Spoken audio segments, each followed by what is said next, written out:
അല്ലാഹു അക്ബർ അല്ലാഹു അക്ബർ അല്ലാഹു അക്ബർ ലാ ഇലാഹ ഇല്ലല്ലാഹു അല്ലാഹു അക്ബർ അല്ലാഹു അക്ബർ വലില്ലാഹിൽ ഹംദ് അല്ലാഹു അക്ബർ അല്ലാഹു അക്ബർ അല്ലാഹു അക്ബർ ലാ ഇലാഹ ഇല്ലല്ലാഹു അല്ലാഹു അക്ബർ അല്ലാഹു അക്ബർ വലില്ലാഹിൽ ഹംദ് അല്ലാഹു അക്ബർ അല്ലാഹു അക്ബർ അല്ലാഹു അക്ബർ ലാ ഇലാഹ ഇല്ലല്ലാഹു അല്ലാഹു അക്ബർ അല്ലാഹു അക്ബർ വലില്ലാഹിൽ ഹംദ് അല്ലാഹു അക്ബർ കബീറ വൽഹംദുലില്ലാഹി കസീറ വസുബ്ഹാനല്ലാഹി വബിഹംദിഹി ബുക്റതൻ വഅസീല ലാ ഇലാഹ ഇല്ലല്ലാഹു അല്ലാഹു അക്ബർ അല്ലാഹു അക്ബർ വലില്ലാഹിൽ ഹംദ്. Welcome to the Khatm al-Quran Majlis of MS Voice. أعوذ بالله من الشيطان الرجيم. بسم الله الرحمن الرحيم. الحمد لله رب العالمين الرحمن الرحيم مالك يوم الدين إياك نعبد وإياك نستعين اهدنا الصراط المستقيم صراط الذين أنعمت عليهم غير المغضوب عليهم ولا الضالين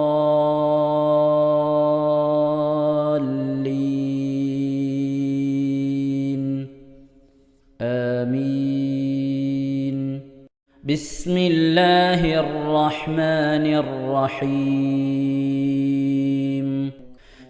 فلما جاءهم موسى بآياتنا بينات قالوا ما هذا إلا سحر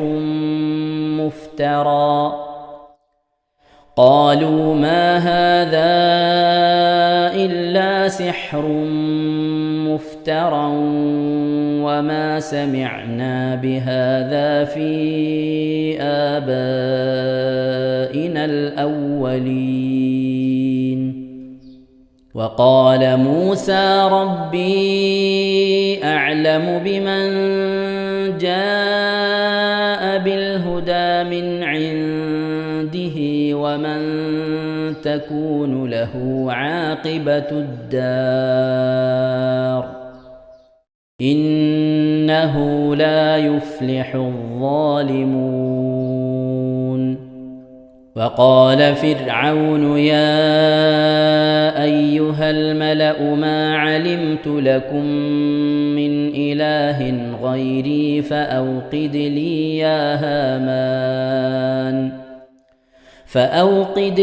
يا هامان على الطين فاجعل لي صرحا لعلي أطلع إلى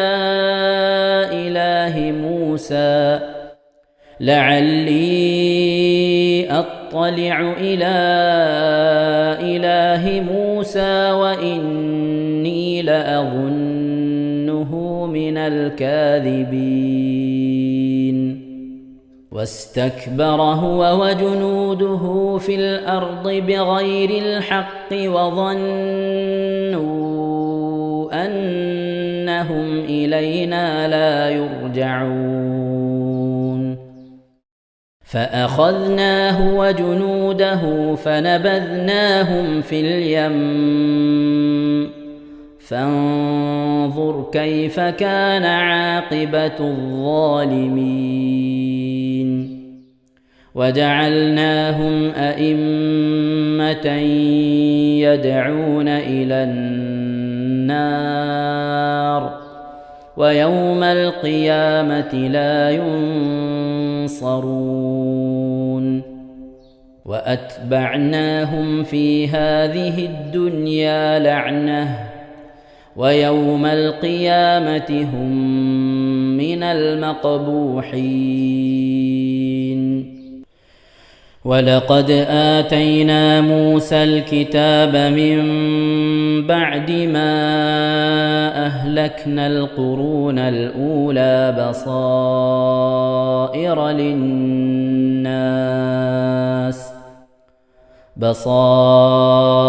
للناس وهدى ورحمة لعلهم يتذكرون وما كنت بجانب الغربي إذ قضينا إلى موسى الأمر وما كنت من الشاهدين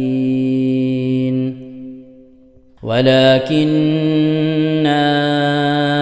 أنشأنا قرونا فتطاول عليهم العمر وما كنت ثاويا في أهل مدين تتلو عليهم آياتنا ولكننا كنا مرسلين وما كنت بجانب الطور إذ نادينا ولكن رحمة من ربك لتنذر قوما ما أتاهم من نذير من قبلك لعلهم يتذكرون ولولا أن تصيبهم مصيبة بما قدمت أيديهم فيقولوا ربنا لولا أرسلت إلينا رسولا فنتبع آياتك ونكون من المؤمنين فلما جاءهم الحق من عندنا قالوا لولا أوتي مثل ما أوتي موسى أولم يكفروا بما أوتي موسى من قبل قالوا سحران تظاهرا وقالوا إنا بكل كافرون قل فأتوا بكتاب من عند الله هو أهدى منهما أتبعه إن كنتم صادقين فإن لم يستجيبوا لك فاعلم أنما يتبعون أهواءهم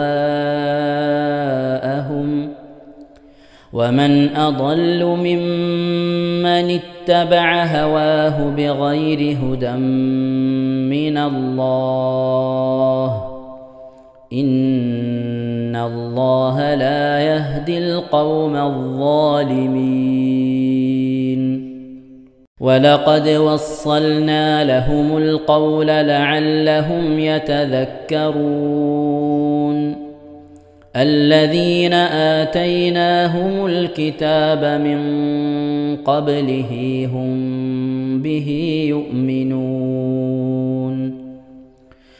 وإذا يتلى عليهم قالوا آمنا به إنه الحق من ربنا إنا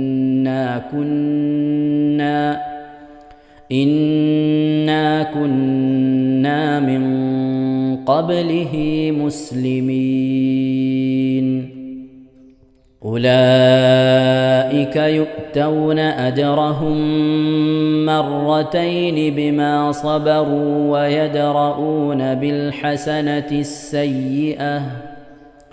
ويدرؤون بالحسنة السيئة ومما رزقناهم ينفقون وإذا سمعوا اللغو أعرضوا عنه وقالوا لنا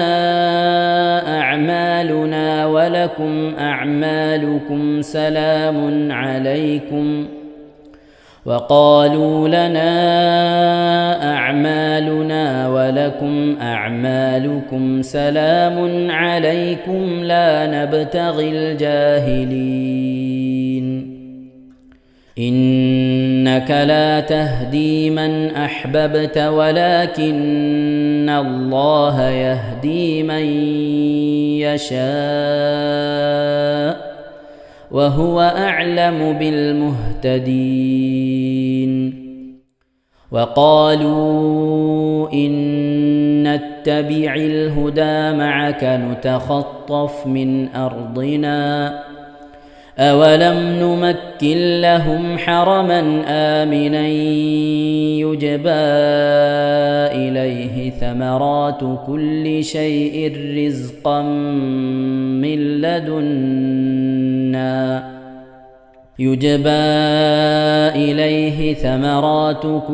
شيء رزقا من لدنا ولكن أكثرهم لا يعلمون وكم أهلكنا من قرية بطرت معيشتها فتلك مساكنهم لم تسكن من بعدهم إلا قليلا وكنا نحن الوارثين وما كان ربك مهلك القرى حتى يبعث في أمها رسولا يتلو عليهم آياتنا وما كنا مهلك القرى إلا وأهلها ظالمون وما أوتيتم من شيء فمتاع الحياة الدنيا وزينتها وما عند الله خير وأبقى أفلا تعقلون أفمن وعدناه وعدا حسنا فهو لاقيه كمن متعناه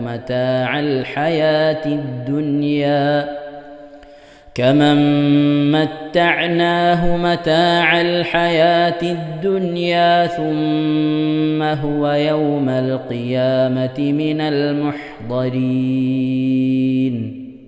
ويوم يناديهم فيقول أين شركائي الذين كنتم تزعمون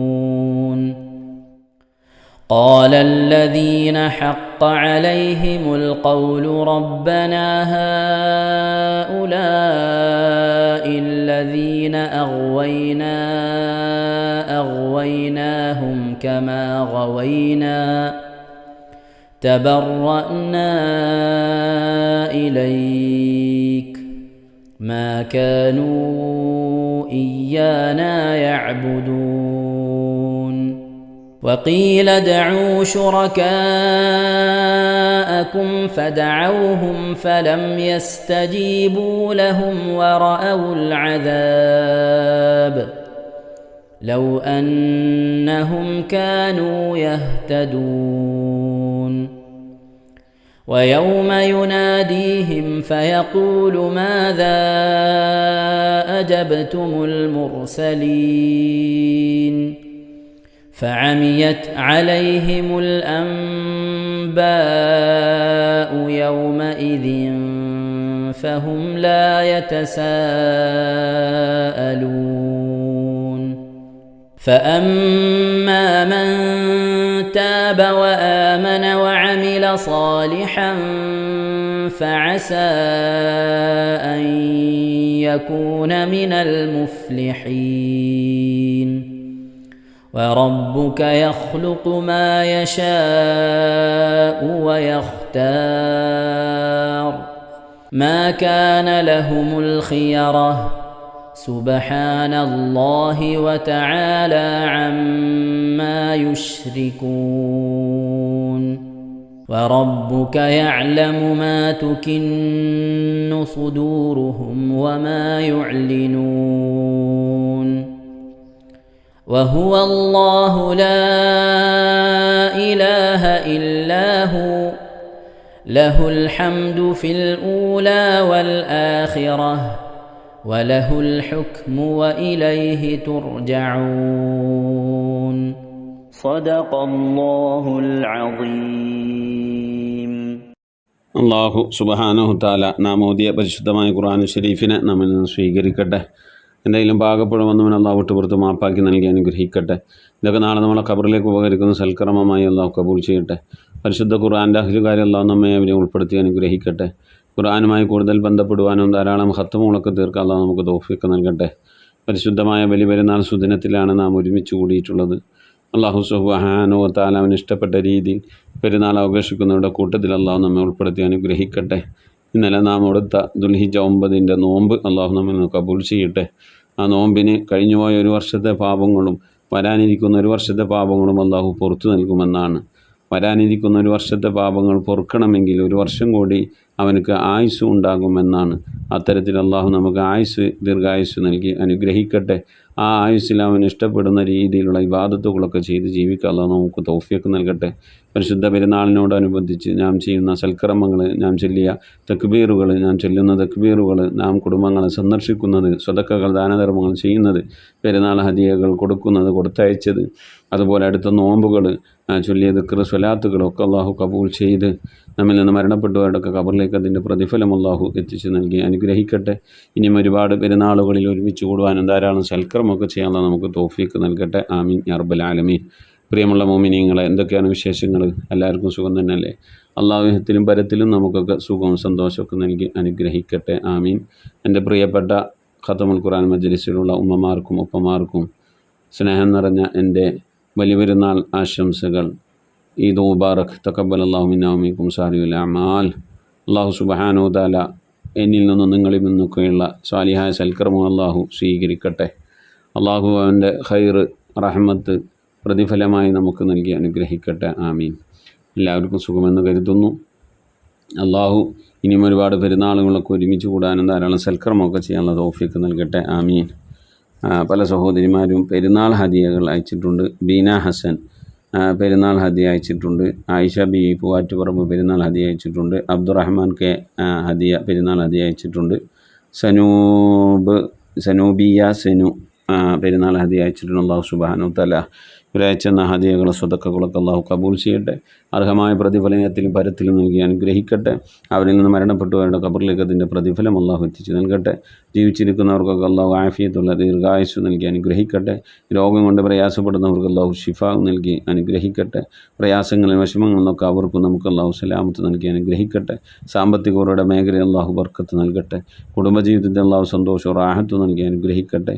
അവരെയും നമ്മളെയും നമ്മളെ മക്കളെയും ഒക്കെ അല്ലാഹു സ്വാലിഹീങ്ങളിൽ ഉൾപ്പെടുത്തി അനുഗ്രഹിക്കട്ടെ. ആമീൻ യാ റബ്ബൽ ആലമീൻ. ഹലീമമ്മ വർക്കല ഹദിയ അയച്ചിട്ടുണ്ട്. മുറാദ് ഹാസിലാകാൻ രോഗശമനത്തിന്, മരണപ്പെട്ടുപോയവരൊക്കെ മഗ്ഫിറത്തിന് വേണ്ടി പ്രത്യേകം ദ്വാരക്കെന്ന് പറഞ്ഞിട്ടുണ്ട്. അവരുടെ ഒരുപാട് മുറാദുകൾ, പ്രയാസങ്ങൾ, വിഷമങ്ങളൊക്കെ ഉണ്ട്. മക്കളുടെ കാര്യം റാഹത്താക്കാൻ, ജോലിയുടെ കാര്യം റാഹത്താക്കാൻ, ഇങ്ങനെ തുടങ്ങി രോഗശമനം, ഇതൊക്കെ ദുആവസിയത്തുണ്ട്. അല്ലാഹു അവരുടെ ഹദിയ അയച്ചെന്ന് അല്ലാഹു കബൂൽ ചെയ്യട്ടെ. അർഹമായ പ്രതിഫലത്തിൽ പരത്തിലും നൽകി അനുഗ്രഹിക്കട്ടെ. അവരുടെ മുറാദുകൾ, നമ്മുടെ മുറാദുകൾ അല്ലാഹു ഹാസിലാക്കി നൽകി അനുഗ്രഹിക്കട്ടെ. ഹലീമമ്മ രോഗിയാണല്ലോ, അവരുടെ രോഗം, കുടുംബത്തിലുള്ളവരൊക്കെ രോഗങ്ങൾക്കുള്ള ശിഫ നൽകട്ടെ. മരണപ്പെട്ടുപോയവർക്ക് അല്ലാഹു മഗ്ഫിറത്ത് നൽകട്ടെ. കടങ്ങളിൽ നിന്നൊക്കെ അല്ലാഹു സലാമത്ത് നൽകി അനുഗ്രഹിക്കട്ടെ. ആമീൻ. ഐഷ ബീവി പള്ളിക്കര ബസാർ അവരെ ഹദിയ അയച്ചിട്ടുണ്ട്. മരണപ്പെട്ട മാതാപിതാക്കൾക്ക് അവരുടെ മൗഫറത്തിന് വേണ്ടി ദുആ വസിയത്ത് ചെയ്തിട്ടുണ്ട്. പ്രത്യേകിച്ച് വാപ്പാൻ്റെ 30-ാമത്തെ ആണ്ടാണ്. ഖത്തം ഓതിയിട്ടുണ്ട്, 22,000 സലാത്ത് ചൊല്ലിയിട്ടുണ്ട്, ദിക്റിലിന് ഖിലാസ് ഓതിയിട്ടുണ്ട്, യാസീൻ ഓതുന്നുണ്ട്. അവരുടെ മഗ്ഫിറത്തിന് വേണ്ടി മുറാദ് ഹാസിലാകാനൊക്കെ വേണ്ടി ദുആ വസിയത്ത് ചെയ്തിട്ടുണ്ട്. അല്ലാഹു സുബ്ഹാനഹു തആല അവരയച്ചെന്ന ഹദിയ സ്വതക്ക അല്ലാഹു കബൂൽ ചെയ്യട്ടെ. അല്ലാഹു അവരുടെ രോഗങ്ങൾക്ക് അല്ലാഹു ശിഫ നൽകട്ടെ. ഷോൾഡർ സംബന്ധമായ രോഗങ്ങൾ, വേദനകളൊക്കെ മാറി അല്ലാഹു സലാമത്ത് നൽകട്ടെ. മകളുടെ വീട് പണി പൂർത്തിയാക്കാൻ പ്രത്യേകം ദുആ വസിയത്ത് ചെയ്തിട്ടുണ്ട്. റബീഉൽ അവ്വലിന് താമസമാക്കാൻ ആഗ്രഹമുണ്ട്. അല്ലാഹു വഴികളൊക്കെ അടുപ്പമാക്കി എത്രയും പെട്ടെന്ന് പൂർത്തീകരിച്ച് പുണ്യ റസൂലുള്ളാഹിൻ്റെ ജന്മം കൊണ്ട് അനുഗ്രഹീതമായ പുണ്യമായ റബീഉൽ അവ്വലിൽ അവർക്ക് താമസിക്കാൻ അല്ലാഹു തൗഫീഖ് നൽകി അനുഗ്രഹിക്കട്ടെ.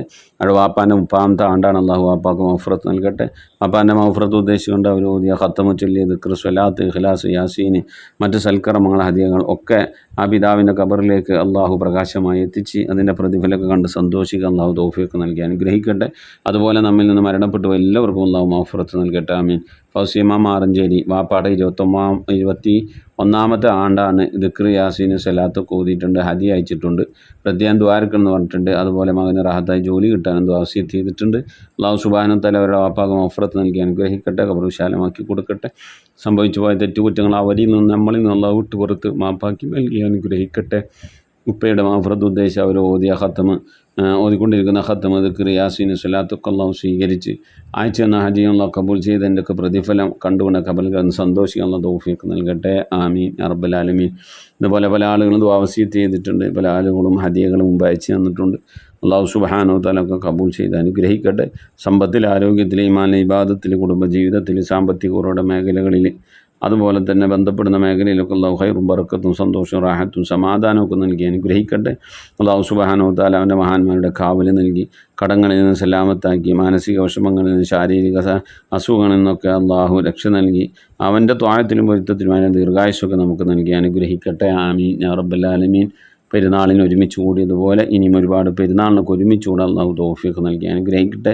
ലക്ഷക്കണക്കിന് ആളുകൾ മിനയിലാണ്, ജംറകൾ എറിഞ്ഞുകൊണ്ടിരിക്കുകയാണ്. പരിശുദ്ധമായ അറഫ കഴിഞ്ഞ് അവർ മക്കയിലേക്ക്, കഅബ ഷരീഫിലേക്ക് നീങ്ങി തവാഫ് ചെയ്തവരുണ്ട്, സൈ ചെയ്തവരുണ്ട്, മിനയിൽ പാർക്കുന്നവരുണ്ട്, ജംറകൾ എറിയുന്നവരുണ്ട്. അല്ലാഹു സുബ്ഹാനഹു വ തആല അവരുടെ അമലുകളൊക്കെ അല്ലാഹു കബൂൽ ചെയ്യട്ടെ. അവരുടെ ദുആയിൽ അല്ലാഹു നമ്മയും ഉൾപ്പെടുത്തി അനുഗ്രഹിക്കട്ടെ. ഇന്നല്ലെങ്കിൽ നാളെ മഖബൂലും മബ്റൂറുമായ ഹജ്ജും ഉംറയും മർളിയായ സിയാറത്തൊക്കെ ചെയ്യാൻ അല്ലാഹു തൗഫീഖ് നൽകട്ടെ. ആരൊക്കെ എന്തൊക്കെ ദുആകൾ കൊണ്ട് വസിയത്ത് ചെയ്തിട്ടുണ്ടോ അല്ലാഹുവിൻ്റെ മുറാദുകളൊക്കെ ഹാസിലാക്കി രോഗങ്ങളൊക്കെ അല്ലാഹു ശിഫ നൽകി അനുഗ്രഹിക്കട്ടെ. ആമീൻ. ഇൻഷാ അല്ലാഹ്. പ്രിയമുള്ള മുഅ്മിനീങ്ങളെ, നമ്മിൽ നിന്ന് മരണപ്പെട്ടു പോയവരുടെ പേരിൽ ഫാത്തിഹ, ഇഖ്ലാസ്, മുഹമ്മദ് ഓതി നമുക്ക് ദുആയിലേക്ക് പ്രവേശിക്കാം.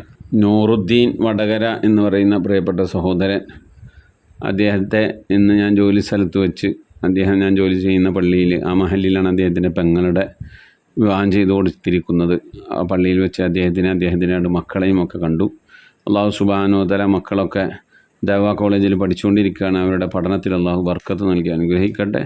ആലിമീങ്ങളും അതുപോലെ തന്നെ സ്വാലിഹീങ്ങളും ആബിദീങ്ങളും ഒക്കെ ആക്കി നൽകി അനുഗ്രഹിക്കട്ടെ. ആമീൻ. പ്രത്യേകിച്ച് അദ്ദേഹം ഹദിയ നൽകി ദുആ കൊണ്ട് വസിയത്ത് ചെയ്തിട്ടുണ്ട്. അള്ളാഹു പ്രിയപ്പെട്ട സഹോദരൻ മുറാദുകൾ അള്ളാഹു ഹാസിലാക്കി രോഗങ്ങളൊക്കെ അള്ളാഹു ശിഫ നൽകി ആഫിയത്ത്, ദീർഘായുസ്സ്, സിഹത്ത്, ഖുവത്തൊക്കെ നൽകി അനുഗ്രഹിക്കട്ടെ.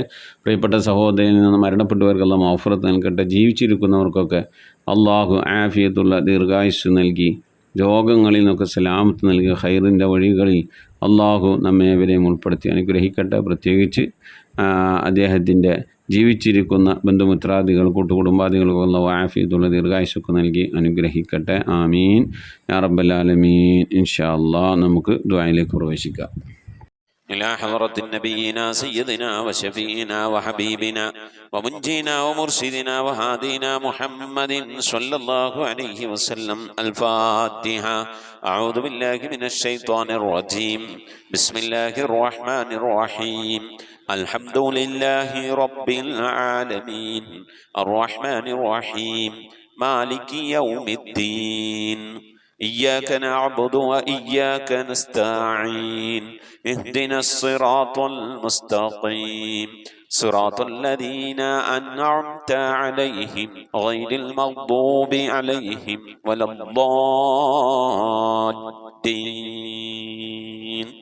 رب اغفر لي. آمين. بسم الله الرحمن الرحيم قل هو الله أحد الله الصمد لم يلد ولم يولد ولم يكن له كفوا أحد بسم الله الرحمن الرحيم قل هو الله أحد الله الصمد لم يلد ولم يولد ولم يكن له كفوا أحد بسم الله الرحمن الرحيم قل هو الله أحد الله الصمد لم يلد ولم يولد ولم يكن له كفوا أحد بسم الله الرحمن الرحيم قل أعوذ برب الفلق من شر ما خلق ومن شر غاسق إذا وقب ومن شر النفاثات في العقد ومن شر حاسد إذا حسد بسم الله الرحمن الرحيم قل أعوذ برب الناس ملك الناس إله الناس من شر الوسواس الخناس الذي يوسوس في صدور الناس من الجنة والناس آمين. الحمد لله الحمد لله الحمد لله رب العالمين. اللهم صل على سيدنا محمد وعلى آل سيدنا محمد. اللهم صل على محمد طب القلوب ودوائها وعافية الأبدان وشفائها ونور الأبصار وضيائها وعلى آله وصحبه وسلم. اللهم أوصل بلغ مثل ثواب ما قرأناه من القرآن العظيم. هذه هدية واصلة ورحمة نازلة وبركة شاملة منا إلى حضرة نبينا سيدنا وحبيبنا ومنجينا ومرشدنا وهادينا محمد صلى الله عليه وسلم. اللهم إلى أرواح جميع الأنبياء والمرسلين. اللهم إلى أرواح أصحاب البدريين وسائر صحابة رسول الله صلى الله عليه وسلم. اللهم إلى أرواح صالحين وصديقين والشهداء وأولياء الله تعالى كلهم أجمعين. اللهم زد لهم شرفا على شرفهم وفضلا على فضلهم وكرامة تليق بأعلى درجاتهم يا رب العالمين. اللهم سلمنا وسلم أهلنا في الدارين وبحقوق هؤلاء الشرفاء العظماء المذكورين. പടച്ചവനെ ലോകരക്ഷിതാവായ റഹ്മാനായ അല്ലാഹ്, ഞങ്ങളോട് ഒരുമിച്ച് കൂടിയത് നിന്റെ പരിശുദ്ധമായ ഖുർആൻ ശരീഫ് നിന്റെ കലാമ് പാരായണം ചെയ്തൊക്കെ നീ സ്വീകരിക്കണേ അല്ലാഹ്. ഞങ്ങൾ അറിവില്ലാത്തവരാണ്, വിവരമില്ലാത്തവരാണ്, നന്നായി ഖുർആൻ ഓതാൻ അറിയാത്തവരാണ്. റബ്ബേ, ഞങ്ങളുടെ ഖുർആൻ പാരായണത്തിൽ വന്നുപോയ തെറ്റുകുറ്റങ്ങളൊക്കെ വിട്ടുപുറത്തു മാപ്പാക്കണേ റഹ്മാന്. അല്ലാഹുവേ, നിന്റെ മഹൽ ഫദ്ൽ കൊണ്ട് അല്ലാഹ് പരിശുദ്ധ ഖുർആന്റെ അഹ്ലുകാരിൽ നീ ഉൾപ്പെടുത്തണേ റഹ്മാന്. ഖുർആൻ കൊണ്ട് വിജയിക്കുന്നവരുടെ കൂട്ടത്തിൽ, ഖുർആന്റെ ശഫാഅത്ത് ലഭിക്കുന്നവരുടെ കൂട്ടത്തിലൊക്കെ ഞങ്ങളെ നീ ഉൾപ്പെടുത്തണേ അല്ലാഹ്. റഹ്മാനായ റബ്ബേ, അല്ലാഹുവേ, നിന്റെ മഹൽ ഫദ്ൽ കൊണ്ട് അല്ലാഹ് ഞങ്ങളിൽ മരണപ്പെട്ടുപോയവർക്കൊക്കെ നീ മഗ്ഫിറത്ത് നൽകണേ അല്ലാഹ്. അവരുടെയൊക്കെ ഖബർ നീ വിശാലമാക്കി കൊടുക്കണേ റഹ്മാന്. ഞങ്ങളോട് ചൊല്ലിയതിൻ്റെ ഓതിയതിൻ്റെ ഒക്കെ സവാബിന് അവരുടെ പ്രതിഫലം അവരുടെ ഖബറിടത്തിലേക്ക് എത്തിച്ചു കൊടുത്ത് റബ്ബേ, അവരുടെ ഖബറൊക്കെ നീ സന്തോഷത്തിനും റാഹത്തിനും സ്വർഗീയ ആനന്ദങ്ങളും നേരം പോക്കളും നിറക്കപ്പെട്ട ഖബറാക്കി കൊടുക്കണേ റഹ്മാനെ. ആരോടൊപ്പം നാളെ നിന്നെ ജന്നാത്തിൽ ഫിർദൗസിൽ ഒരുമിച്ച് കൂടാനുള്ള മഹാഭാഗ്യം നൽകി അനുഗ്രഹിക്കണേ അല്ലാഹ്. റഹ്മാനായ റബ്ബേ, ഖത്മുൽ ഖുർആൻ മജ്ലിസിൽ പങ്കെടുക്കുന്ന എൻ്റെ പ്രിയപ്പെട്ട ഉപ്പമാർ, ഉമ്മമാർ, സഹോദരി സഹോദരന്മാർ, അല്ലാഹു എല്ലാവരും നിനക്കറിയാമല്ല അല്ലാഹ്. അവരുടെ ജീവിതത്തിലെ പ്രയാസം നിനക്കറിയാമല്ല അല്ലാഹ്. അവരുടെ ജീവിതത്തിലെ ദുഃഖങ്ങൾ, വിഷമങ്ങൾ, സങ്കടങ്ങൾ നിനക്കറിയാമല്ല റബ്ബേ. അവർ അനുഭവിക്കുന്ന രോഗങ്ങൾ, അവരനുഭവിക്കുന്ന സാമ്പത്തിക പ്രയാസങ്ങൾ, അവരനുഭവിക്കുന്ന ശാരീരിക ബുദ്ധിമുട്ടുകൾ, അവർ അനുഭവിക്കുന്ന മാനസികമായ വിഷമങ്ങൾ എല്ലാം അറിയുന്ന അല്ലാഹ്, നിന്റെ പരിശുദ്ധമായ ഖുർആൻ ശരീഫ് പാരായണം ചെയ്ത് ഈ പുണ്യമായ ദിവസം റബ്ബേ നിന്റെ ദർബാറിലേക്ക് കരങ്ങൾ ഉയർത്തി ഞങ്ങൾ ദുആ ചെയ്യുന്നു. നീ ഞങ്ങളെ എല്ലാവരുടെയും മുറാദുകൾ ഹാസിലാക്കി നൽകണേ അല്ലാഹ്. എല്ലാവരുടെ രോഗങ്ങൾക്കും ശിഫ നൽകണേ അല്ലാഹ്. എല്ലാവരുടെയും പ്രയാസങ്ങൾ, വിഷമങ്ങളിൽ നിന്നൊക്കെ സലാമത്ത് നൽകി ഖൈറ് നൽകി അനുഗ്രഹിക്കണേ അല്ലാഹ്. റബ്ബേ, പലവരും ദുആ കൊണ്ട് വസിയത്ത് ചെയ്തിട്ടുണ്ട്. മരണപ്പെട്ടു ഉപ്പാക്ക് വേണ്ടി, ഉമ്മാക്ക് വേണ്ടി, ഭാര്യയ്ക്ക് വേണ്ടി, ഭർത്താവിന് വേണ്ടി ദ്വാരക്കണേ എന്ന് പറഞ്ഞ് അല്ലാഹു, എൻ്റെ ഉപ്പയും എൻ്റെ ഉമ്മയും എൻ്റെ സഹോദരൻ, എൻ്റെ അമ്മാശൻ, എൻ്റെ ഉസ്താദുമാരൊക്കെ മരിച്ചു പോയിട്ടുണ്ട്. എല്ലാവർക്കും നീ മഗ്ഫിറത്ത് നൽകണേ അല്ലാഹ്. അവരുടെ നാളെ ഞങ്ങളെ ഖബറൊക്കെ നീ വിശാലമാക്കി കൊടുക്കണേ അല്ലാഹ്. റബ്ബേ, കടം കൊണ്ടൊക്കെ വിഷമിക്കുന്നവരുണ്ട്, ഞങ്ങൾക്ക് വീട്ടാനുള്ള തൗഫീഖ് നൽകണേ റഹ്മാനെ. കടക്കാരായിക്കൊണ്ട് ഞങ്ങളാരെയും നീ മരിപ്പിക്കല്ല അല്ലാഹ്. റബ്ബേ, ഞങ്ങളൊക്കെ മഈശത്തിന്റെ മേഖലയിൽ ബർക്കത്ത് നൽകണേ അല്ലാഹ്. ചെയ്യുന്ന ജോലിയിൽ റബ്ബേ റാഹത്തും ബർക്കത്തും സന്തോഷവും നൽകണേ അല്ലാഹ്. കിട്ടുന്ന സമ്പത്തിന് നീ ബർക്കത്ത് നൽകണേ അല്ലാഹ്. ഞങ്ങളുടെ കുടുംബജീവിതം, ഞങ്ങളുടെ മക്കളുടെ കുടുംബജീവിതം ഒക്കെ നന്നാക്കി തരണേ റഹ്മാനെ. അള്ളാഹുവെ മക്കളില്ലാതെ വിഷമിക്കുന്നവരുടെ സ്വാലിഹ്യങ്ങളായി മക്കളെ കൊടുക്കണേ അല്ലാ. അള്ളാഹുവെ നിന്റെ മഹത്വത്തിനെ കൊണ്ട് അല്ലാ വിവാഹം നടക്കാതെ വിഷമിച്ചിരിക്കുന്നവരുടെ ഹൈറായ ഇണകൾ നൽകി അനുഗ്രഹിക്കണേ അല്ലാ. വീട് പണി തുടങ്ങി വെച്ചവരുണ്ട്, പൂർത്തിയാക്കാനുള്ള തൗഫീഖ് നൽകണേ അല്ലാ. വീടില്ലാതെ വിഷമിക്കുന്നവരുടെ റാഹത്തായ വീട് നൽകി അനുഗ്രഹിക്കണേ അല്ലാ. റഹ്മാനായ റബ്ബേ, ഖത്മുൽ ഖുർആൻ മജ്ലിസിൽ പങ്കെടുക്കുന്ന എൻ്റെ പ്രിയപ്പെട്ട ഉപ്പമാരും ഉമ്മമാരും അവിടെയൊക്കെ മുറാദ് നിനക്കറിയാം. അവരുടെ മനസ്സിലെ വിഷമവും പ്രയാസവും സങ്കടവും ഒക്കെ അറിയുന്ന അല്ലാ. എല്ലാ വിഷമതകൾക്കും നീ സലാമത്തും സന്തോഷവും നൽകണേ അല്ലാ. എൻ്റെ പ്രിയപ്പെട്ടവർ റബ്ബേ, ദിക്റും സലാത്തുകളൊക്കെ ചൊല്ലിക്കൊണ്ട് മുടങ്ങാതെ വിടുന്നവരുണ്ട് റബ്ബേ. 2 ആഴ്ച എത്തുമ്പോൾ വിടുന്നവരുണ്ട്. ഓരോ ദിവസവും ചെല്ലുന്ന ദിക്റുകളും സലാത്തുകളും കലണ്ടറിൽ എഴുതി വെച്ച് വ്യാഴാഴ്ച ദിവസമാകുമ്പോഴേക്കും അതൊക്കെ ഇങ്ങനെ കൂട്ടി നോക്കി മൊത്തം സലാത്തിന്റെ എണ്ണം ഞാനും എൻ്റെ കുടുംബവും കൂടി ഇത്ര സലാത്ത് ചൊല്ലി, ഞങ്ങൾ ഇത്ര സലാത്ത് ചൊല്ലി എന്ന് പറഞ്ഞു വിടുമ്പോ റബ്ബേ, ആ സലാത്തുകളൊക്കെ മുൻനിർത്തിക്കൊണ്ട് നിന്റെ ദർബാറിലേക്ക് കരങ്ങൾ ഉയർത്തി ഞങ്ങളെ പ്രാർത്ഥിക്കാറുണ്ട്. അല്ലാഹു ഞങ്ങളെ ദുആകളൊക്കെ നീ ഖബൂലാക്കണേ അല്ലാ.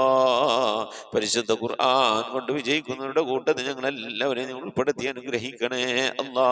പ്രത്യേകിച്ച് ഖത്മുൽ ഖുർആൻ മജ്ലിസിലേക്ക് റബ്ബേ ദുആ കൊണ്ട് വസിയത്ത് ചെയ്തവർ മജ്ലിസിലേക്ക് ഹദിയകൾ നൽകി ദുആ ചെയ്യണമെന്ന് പറഞ്ഞവർ മരണപ്പെട്ടു പോയവരുടെ മഗ്ഫിറത്തിന് വേണ്ടി അവരുടെ പേരിൽ ഹദിയ ചെയ്ത എല്ലാവരെയും ഖബൂലാക്കണേ അല്ലാ.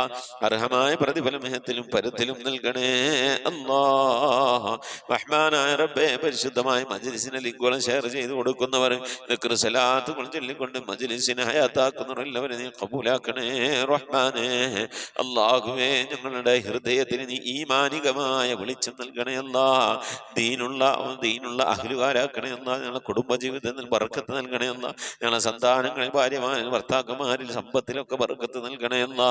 അല്ലാഹുവേ റബ്ബേ, ഞങ്ങളുടെ വീടുകളിലും അല്ലാ, ഞങ്ങളുടെ വീടുകളിൽ ഞങ്ങളുമായി ബന്ധപ്പെട്ട വീടുകളിലും ഒക്കെ ഈമാനികമായ അഭിവൃദ്ധി നൽകി അനുഗ്രഹിക്കണേ അല്ലാ.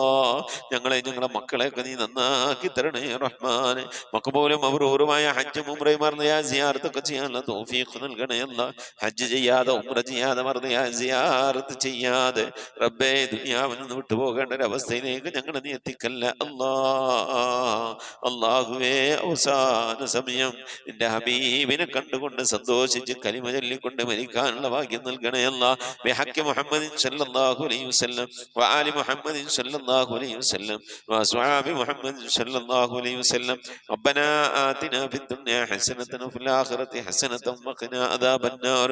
റബ്ബനാ ഇഗ്ഫിർ ലനാ വർഹംനാ വലിവാലിദീനാ വലിമൻ മാതു മിന്നാ يا أرحم الراحمين. صلى الله تعالى وسلم على خير خلقه سيدنا محمد وآله وصحبه أجمعين. سبحان ربك رب العزة عما يصفون وسلام على المرسلين والحمد لله رب العالمين. صلى الله على محمد صلى الله عليه وسلم. صلى الله على محمد صلى الله عليه وسلم. اللهم صل على محمد يا رب صل عليه وسلم. പ്രിയമുള്ള മുഅ്മിനീങ്ങളെ, പരമാവധി ദിക്ർ സലാത്തുകളൊക്കെ ചൊല്ലി ഇൻഷാ അല്ലാഹ് ഇന്ന് ഇശാന് മുമ്പായിക്കൊണ്ട് അറിയിക്കണമെന്ന് ഓർമ്മപ്പെടുത്തുന്നു. അസ്സലാമു അലൈക്കും വറഹ്മത്തുള്ളാഹി വബറകാതുഹു.